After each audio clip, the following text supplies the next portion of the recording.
Shalom, shalom mon frère, shalom ma soeur, j'espère que tu vas bien et bienvenue dans cette nouvelle vidéo où je voudrais continuer à parler des raisons pour lesquelles le salut ne se perd pas. Dans les deux premières vidéos, tu peux aller jeter un coup d'œil, j'ai commencé à présenter quelques raisons, n'est-ce pas, pour lesquelles le salut ne peut pas se perdre sur la base de ce que Dieu, il n'est pas un menteur et sur la base de quelques passages bibliques qui renferment, n'est-ce pas, la vérité sans laquelle, lorsque tu l'as, c'est une fois pour toutes. Alors aujourd'hui, nous allons encore prendre quelques passages bibliques, n'est-ce pas? Et nous allons les étudier ensemble, notamment les passages bibliques qui semblent démontrer que le salut, il se perd. Et je reprécise bien, l'une des pensées que nous ne plébiscitons pas, c'est cette pensée selon laquelle le salut, effectivement, Dieu ne le retire pas.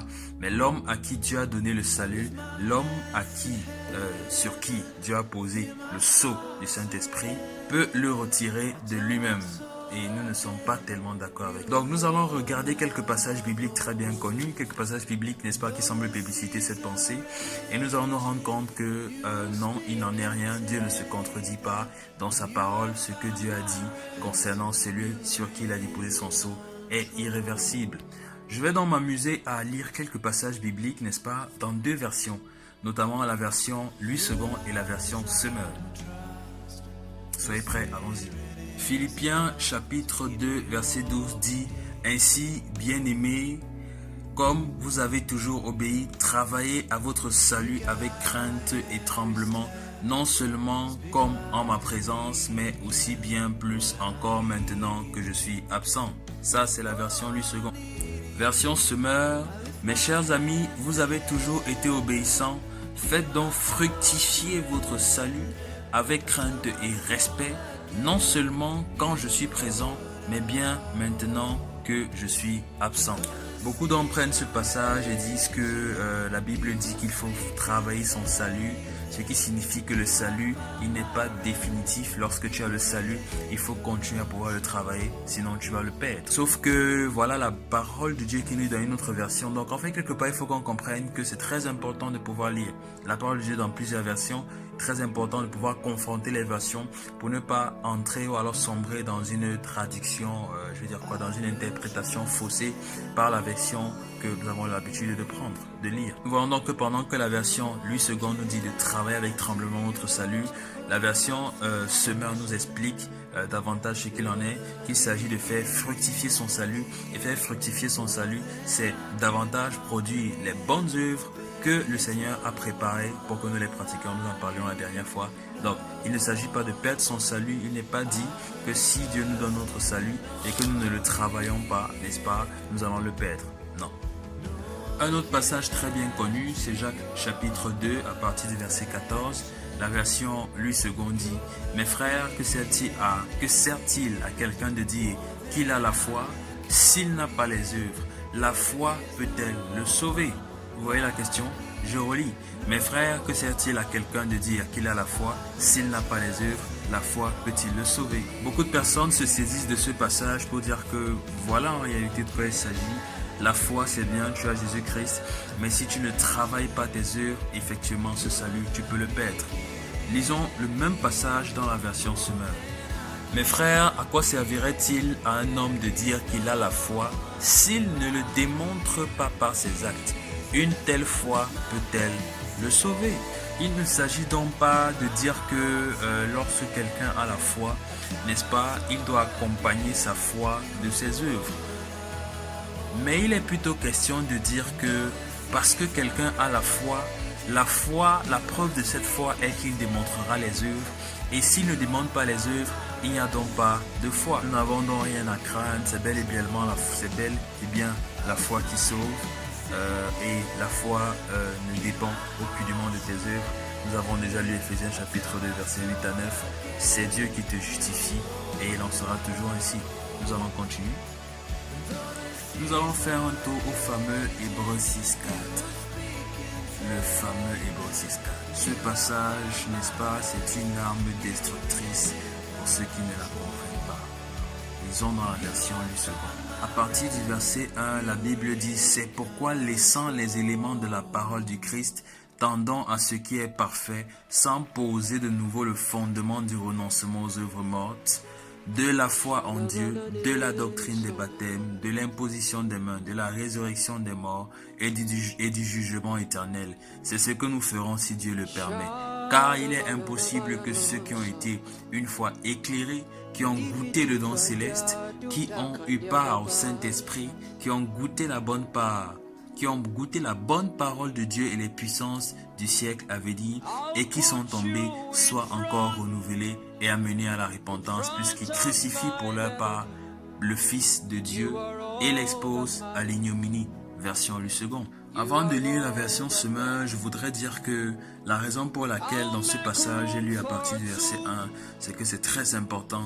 Si on ne lit pas souvent des versets à partir des versets précédents, on ne comprendra pas le contexte. Et oui, je mets une emphase sur le verset 1 qui dit « Laissant les éléments de la parole de Christ tendant à ce qui est parfait, à ce qui est parfait. » Et en réalité, nous savons que pour tendre à ce qui est parfait, il faut déjà être bon. On ne peut pas tendre à ce qui est parfait sans déjà avoir un statut acceptable. Et ensuite, il dit, sans poser de nouveau le fondement du renoncement aux œuvres mortes, de la foi en Dieu, des doctrines des baptêmes, de l'imposition des mains, de la résurrection des morts et du jugement. Donc, tendons à ce qui est parfait sans revenir encore aux éléments de base de la foi chrétienne. Parce que ces choses-là, nous sommes censés déjà les avoir. Version Semeur, c'est pourquoi ne nous attardons pas aux notions élémentaires de l'enseignement relatif au Christ. Tournons-nous plutôt vers ce qui correspond au stade adulte sans nous remettre à poser les fondements, c'est-à-dire l'abandon des actes qui mènent à la mort et la foi en Dieu, l'enseignement sur les différents baptêmes, l'imposition des mains, la résurrection des morts et le jugement éternel. Ensuite, on dit au verset 3, « Nous allons nous occuper de ce qui correspond au stade adulte, si Dieu le permet. » En fait, l'auteur de ce passage veut dire quoi? Il veut dire tout simplement qu'il est en train de vouloir donner quelque chose de solide. Il est en train de vouloir amener son lecteur dans une dimension plus excellente, notamment celui qui a cru, sans revenir encore sur les éléments rudimentaire. C'est la raison pour laquelle il parle des choses qui concernent les adultes. Alors ensuite, le verset 4, bien évidemment, en effet, ceux qui ont été une fois éclairés et qui ont goûté au don du ciel, qui ont eu part au Saint-Esprit, qui ont expérimenté combien la parole de Dieu est bienfaisante et fait l'expérience des forces du monde à venir, et qui pourtant se sont détournés de la foi, ne peuvent être amenés de nouveau à changer d'attitude car ils crucifient le Fils de Dieu pour leur propre compte et le déshonorent publiquement. Donc si nous comprenons bien le contexte qui a été présenté plus haut, nous comprenons qu'il y a, n'est-ce pas, la volonté de ressortir deux vérités ici. La première vérité, c'est qu'un enfant de Dieu véritable, n'est-ce pas, il est condamné à grandir spirituellement. Il est condamné à passer de la nourriture pour bébé à la nourriture pour adulte. Et parce qu'il est un véritable enfant de Dieu, il ne pourra jamais et définitivement se détourner de l'Éternel pour retourner à ses vomissures. Et l'autre vérité qui est malheureusement, à mon sens, mal interprétée, c'est que si quelqu'un véritablement est au contact du Saint-Esprit, au contact des choses de l'Éternel, au contact des choses saintes, et qui, ayant pris conscience de la bonté de Dieu, ayant pris conscience de la beauté du salut, refuse tout simplement ce salut, parce qu'il n'est forcément pas encore dans la foi. S'il refuse le salut, en fait, ça a la preuve qu'il n'est pas dans la foi. Et voilà, pour lui, c'est terminé, quoi. Disons que il n'a pas voulu le salut. Il n'a pas compris le salut. Et ça lui a probablement pas véritablement plu. Et voilà, parce qu'après, tout le monde ne croira pas. Et la Bible nous dit que Dieu connaît tous ceux qui hériteront du salut, tous ceux qui ont été appelés, n'est-ce pas, et élus pour celui-ci. Donc en fait, en gros, c'est possible véritablement qu'il y ait des gens qui grandissent au milieu de nous et qui manifestent même les fruits de l'esprit, qui prêchent l'évangile avec nous, qui enseignent la parole de Dieu avec nous et qui à la fin décident de démissionner complètement. Ce sont des choses possibles et la parole de Dieu nous montre que c'est la preuve en réalité qu'ils n'ont jamais été à l'intérieur. Il est possible qu'ils soient au contact de ça et à la fin ils se rendent compte que non, ils préfèrent véritablement la vie selon la chair. Voilà, c'est tout pour cette vidéo. Aujourd'hui, pour résumer, le Seigneur dispose toutes choses dans la vie de celui à qui il a appelé pour le salut, dans la vie de celui qui est converti.